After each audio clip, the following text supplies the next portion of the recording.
Zantsika hatrany mahakasika an'izay tontolo politika izay nitondra fanazavana mahakasika ny fiovaovan'ny vidin-tsolika amin'izao fotoana izao ny mpandraharaha iray mitana tobin-dasantsy ao anatin'izany fanokevitra izany moa no nanambarany fa ao anatin'ny enim-bolana dia tsy tokony hisy intsony ny fiakaran'ny vidin-tsolika eto an-toerana.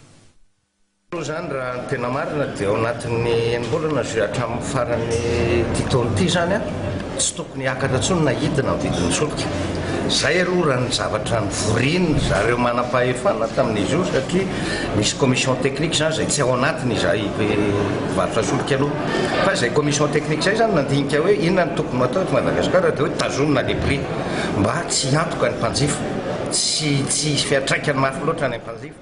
Zany hoe raha midiny zany ny vidin'ny solika any ivelany dia tokony hidina ny vidiny eto dia tsy midiny io fa le différence zay tokony mipetraka any amina kesy.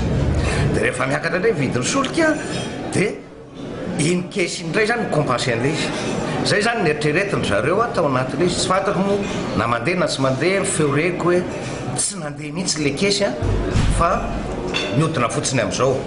Raha mba nanontany zay ny zareo mpitondra an'ireo compagnie pétrolière ireo dia efa nilaza izy hoe ampiatra izy aloha an'ilay prolongation an'le délai an'le fixation an'le prix fa izahay mpivarodasantsy aloha zany dia tsy ahazo mihitsy iverenany hoe tombom-barotra efa azonay tamin'ny taona 2024 ary tsika miresaka zao maromaro zany zay raha indray efa lasa eo amin'ny tsaiko efa eo amin'ny roapolo angamba izy amin'izao fotoana izao nefa miala ny janona tsy mitana station intsony manerana anosy.